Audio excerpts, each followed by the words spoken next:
about working with Eddie Albert? Well, Eddie Albert, I don't know if you know this, but he was a big musical comedy star on Broadway. You know, he introduced so many songs for Rodgers and Hart and the show Too Many Girls. For instance, he introduced the song "This Can Be Love Because You Feel So." He introduced it. He also "There's a Small Hotel Without." He did a lot of the Rodgers and Hart things. So what he'd like to do is, in the past few years, but not recently, because I understand he sold his house. I guess he might be under the weather. He calls me up. Hey Vic, come on over for lunch. I'm gonna have her name was he had an old time Mexican lady do his cooking because he was into health food. Make lunch, but he wanted me there, sit down at the piano, and he used to sing the songs. I used to play songs. Being a good pianist, I used to transpose in all his keys, but he loved singing. I would do it every once in a while.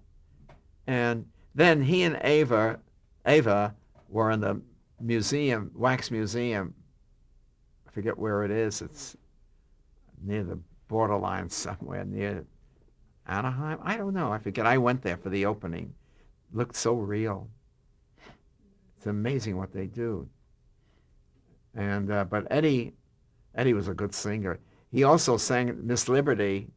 Let's take an old-fashioned walk. Da, da, da. I mean, he was very good. He started out studying opera. A lot of people didn't know that. Not opera Winfrey, opera. You know, the singing, not the other thing. Was it opera? I'm mumbling a lot, but onward. Now, did you compose motifs for the characters of Green Acres as well? No, but what I did was, with my instrumentation, I like the fuzz guitar. I made everything country western. And to add to this, what I'm telling you, I went to Nashville, for the Nashville Country Awards, and there was a guitar player, one of the great ones called Chet Atkins. He asked me a lot of questions about my instrumentation. He says, "Boy, that fuzz guitar was just great. Who played it?" And I said, "Tommy Tedesco." He said, "Oh, he was just great." And when they introduced me, because I'm vice president of the Songwriters Guild, and we have here Vic Mizzy, who wrote Green Acres. Well, the minute I said Green Acres, everybody just whistled. They knew it. But the Chet Atkins also knew a lot of my pop songs that were his. I said, "How do you know this?" He says, "Vic, I know everything here, He was a great guitar player and a great personality, very well loved. So, I became very friendly with a lot of the people in Nashville. I used to know Freddie Rose. He was a country composer, and but I knew what's his name, Hank Williams, because a lot of these guys when they came to New York used to visit Nat Tannen, who knew all the country western singers. They came to his office, and Nat was one of my best friends, so I used to meet them all. Pee Wee King, the name of the girl who we originally went to see the show on La Brea, Patsy Cline. I met a lot of these people. I knew them all. So that's with Eddie Albert, but he was good. How closely did you work with Jay Summers? Oh, I did a couple of pilot films with him too. They didn't sell. I did The Blonde. I did Pioneer Spirit. They didn't sell. I don't know why. He had the right idea. But you know how networks are. How was Jay musically? Anything I wrote, he liked. And what happened was the show was on for 7 years, I think, yeah. And the guys in New York, Robert Wood, president of CBS, couldn't understand why Beverly Hillbillies, which was on their network, Green Acres, Petticoat Junction, why they were hits. He said, "Who bothers with these kind of songs? Nobody knows." He thought, why did the big cities like them? I mean, whoever was doing demographics had to be insane. So after 7 years, he canceled. He's canceled Green Acres, um, Petticoat Junction, Beverly Hillbillies. Filmways was out of business. One fell swoop, which was one of my better Chinese restaurants. But anyway, um, that's what happened. They were out of business, just virtually out of business. Monty Ransohofer was chairman. He tried very hard, to get the shows back on the air, but they had it in their minds that Green Acres and Beverly Hillbillies, who listens to it? But they were always in the first 10. Go figure that one out. As was the Addams Family. Did you work with Paul Henning? We wouldn't need to remember. He's still alive. Did you work with Paul Henning? He was an advisor on Green Acres. He was executive producer. One of the sweetest guys, a very bright man. He wrote Pillow Talk with Stanley Shapiro. He was a great comedy writer, great idea man, and he really cast Eddie Albert and Ava Gabor. That's what I found out. He was a very bright man. And for the Beverly Hillbillies, he cast Buddy Epson and the other people. Buddy Bear Jr. Going back to Green Acres, can you talk about a typical scoring session? Quick. What happened was the scoring session, even though they got paid for 3 hours, only took 30 minutes. For instance, the very short cues, I'd say 1M11, 2M2, 1M12, 1M13, run it down, that's it. So many times my musicians would have a call going, let's say, at 9 o'clock. At big studios, they get triple scale. So I'd start at 8 in the morning. We'd be through about 8:30.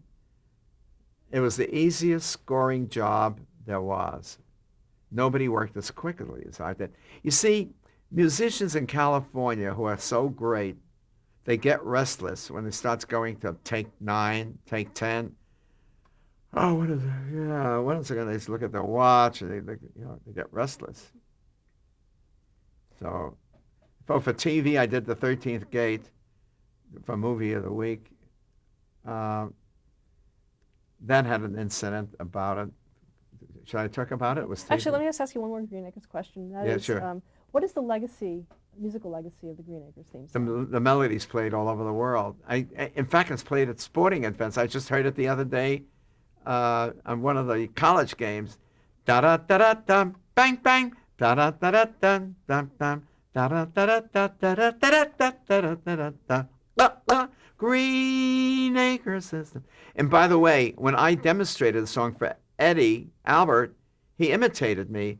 I said, Green Acres is the place to be. Farm living this. He did the same thing. I said, because it makes it rural, Eddie. Bingo. They did it quickly, got it orchestrated, and it was a joy to do. And one thing about Jay Summers says, you can never, if there was more than 3 seconds, you say, well, why haven't you got music there? All the time. Why haven't you got music there? So after a while, after the first year, he got very irate about it. I didn't have music. I said, so Dave Kahn says, say nothing, put music in. I'm just going to take just a drink of this water. So make a long story more revolting, as I said earlier. So that's what happened in Green Acres. I just remind myself of the 13th Gate. That was TV. Do you have a philosophy for where you insert the music during an episode? No. It's called a knack, K-N-A-C-K, a knack. I have a great sense of when music should not be put in.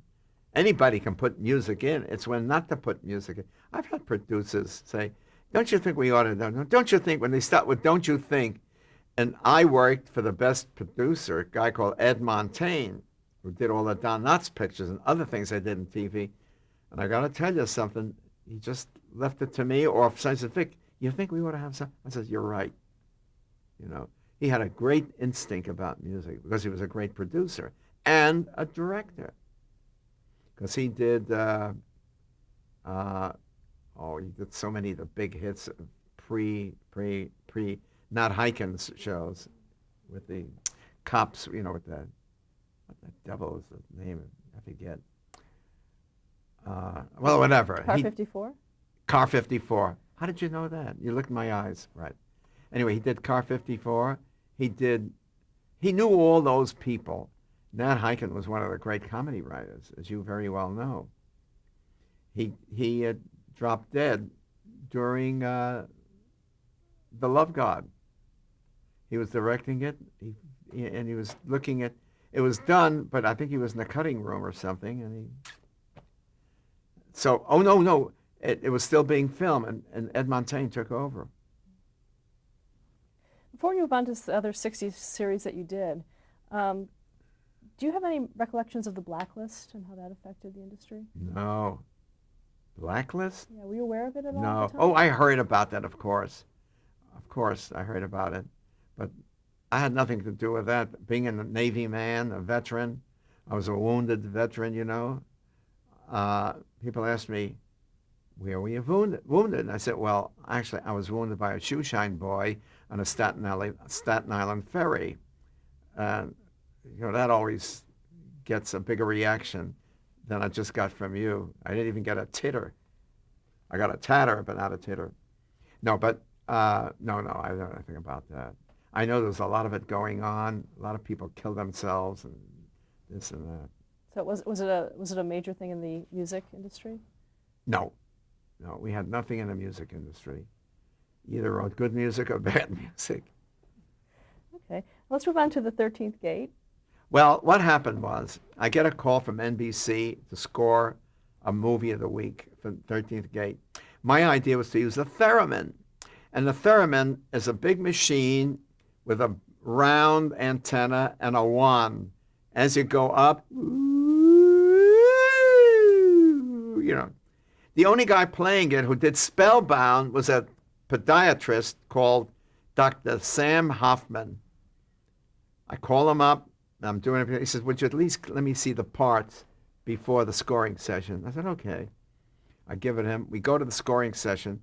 We start doing cues in the control room. It's a Paramount studio. They better come in the studio. Control room. Go in. And what's happened? He's trying to find the right note because there's no set note. It's how high he is or how low he is. And you hear. So I said, Sam, bar 24 to 49, tacit. He said, that means I have nothing to play. I said, that's it. Don't play. And we're going on cue after cue, and it's just, we finally come to the last cue, which is around 7 minutes. Well, we start the cue, and Sam doesn't come in right each time. We're on take 8 or something. So we finally get set for the next cue.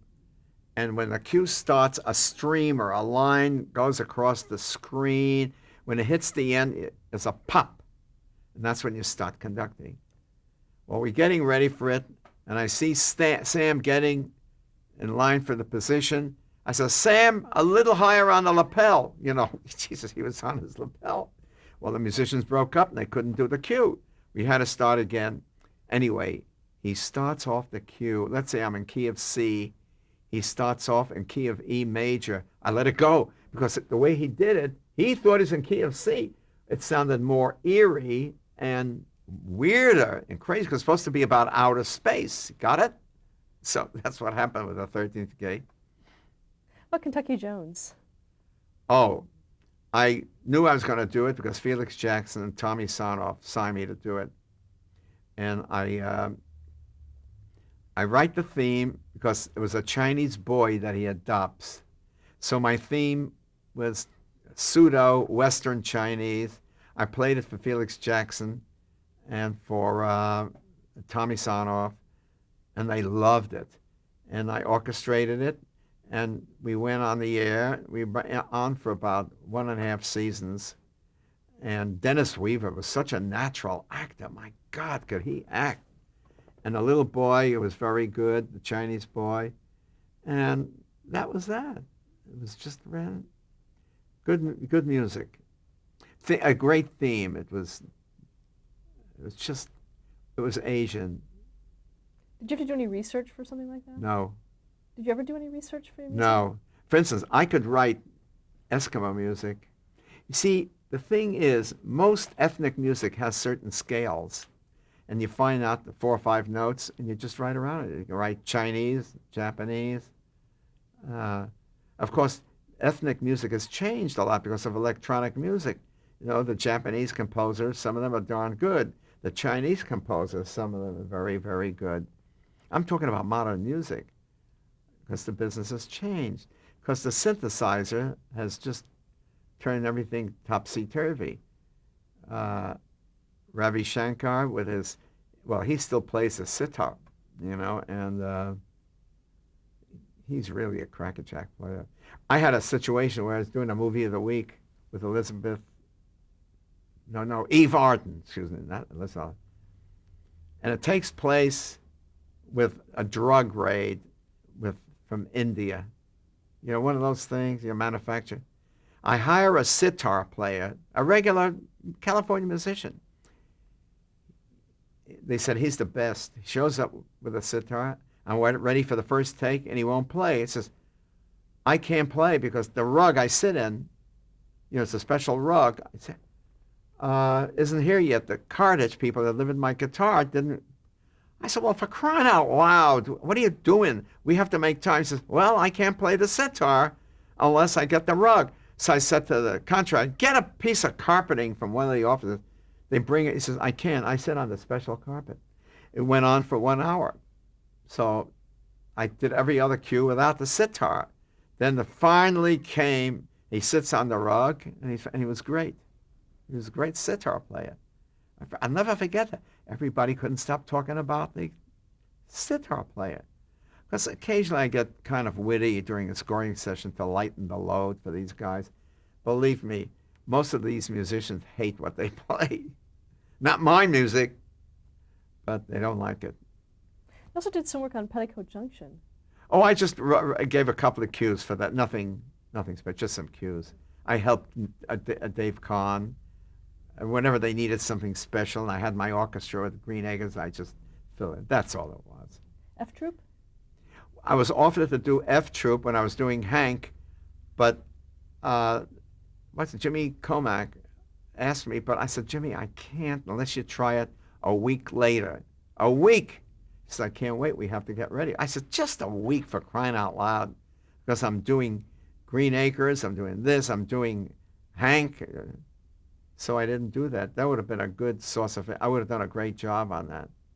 But, hey, you can't get them all. Let's talk about Hank for a minute. A guy called Dick Allman, never heard of him before. He was the star of it.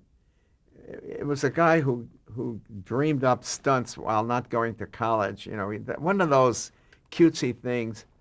But for some reason, the show didn't make it. I think it wasn't too good, although the producer was very, very nice. Bill Orr, who's a nephew of Warner, he was one of the producers. Oh, Hal Benson, wonderful guy. I don't know. I did it for a little over a year, I think a year and a half, and that was it. The Pruitts of Southampton. That was a great show with Phyllis Diller. The trouble was script trouble. And Phyllis could be very funny, but a lot of times she'd walk in without knowing the script. You know, the show goes on. It lasted, and the director was no good. His name was Greenbaum, another Greenbaum. He just was no darn good.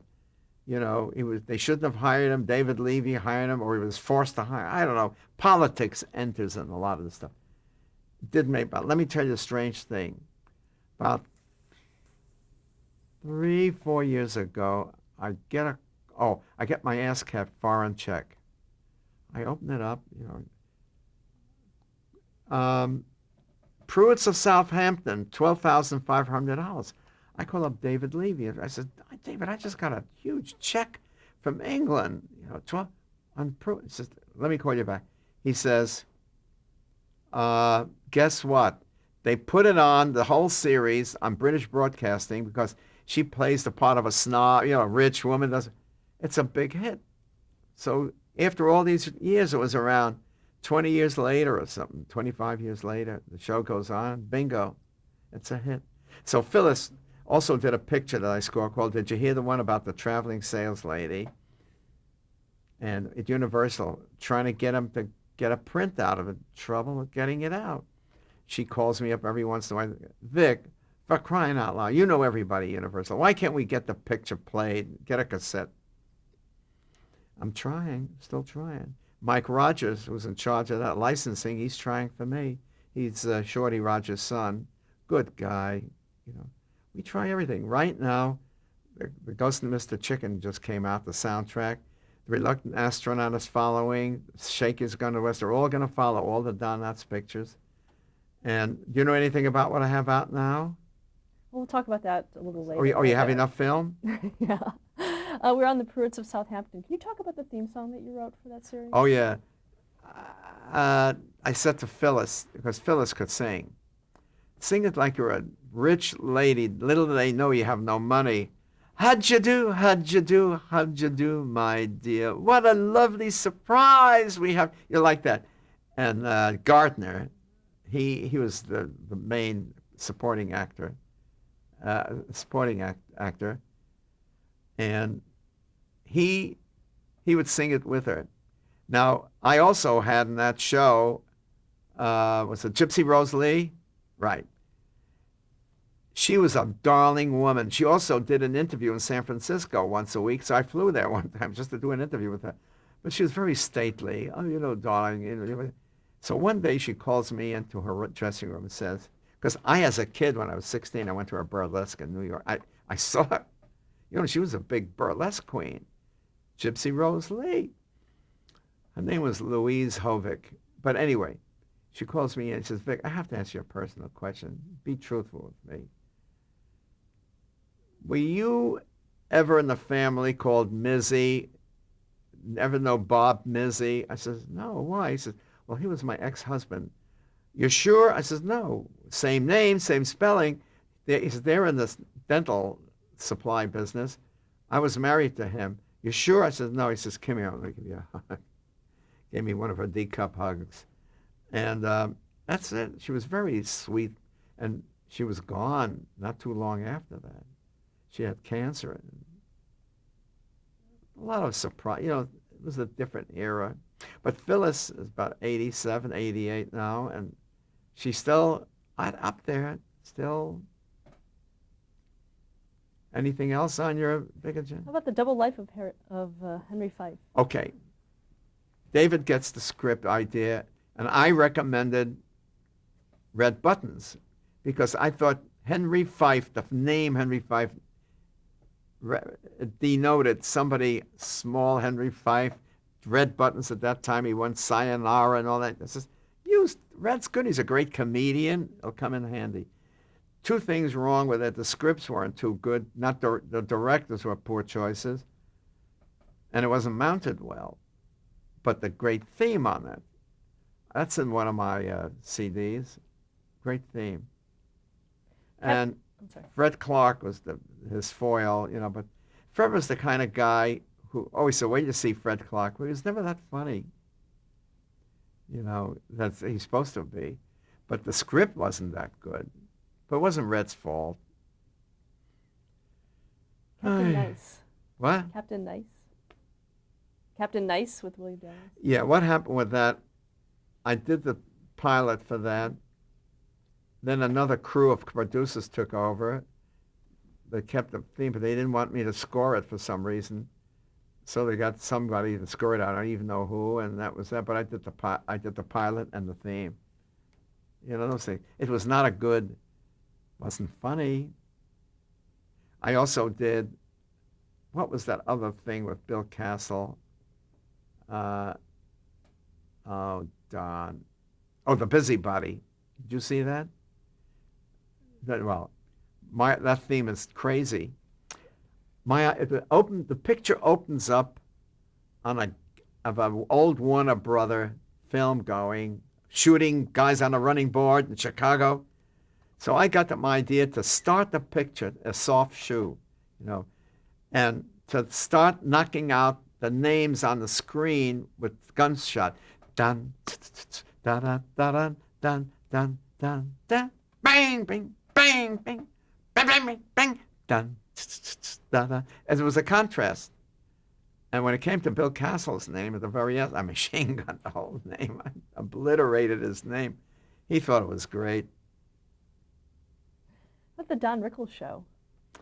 That was not a good thing. What happened, there was a big fight as to who was going to score it because Goodson Totman produced it, and Joe Scandori, who was Don's manager, there was an argument who was going to score it. But I happened to live in the same hotel as Don Rickles. And I liked Don. He liked me. And his mom used to make us brisket sandwiches all the time because I was hungry a lot of times. So the series went on, a lot of arguments going on. You know, they try to get a formula for it, had a good orchestra, good theme, but nothing happened. Were you on camera for that? A what? Were you on camera for that series? Yes. And Mark Goodson insisted I wear a Nehru shirt. Why? He said, because it looks better. It looks Mark liked doing things like that. He and David Levy, they always want to touch.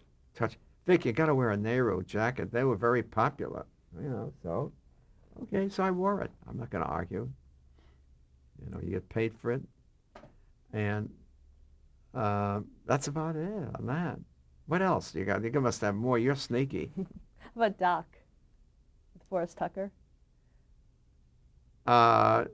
Nothing. It was a pilot. And Pioneer Spirit? Pilot. Good themes, though. Then you kind of got back into feature film work with William Castle. Yes. How did that come out? I did two more pictures, The Busybody, and the other one was, oh, darn. Nightwalker? What? Nightwalker? No, I did The Nightwalker, The Busybody, and one more with John Astin was in it, and Sid Caesar. Well, your man who did research, he's supposed to get that.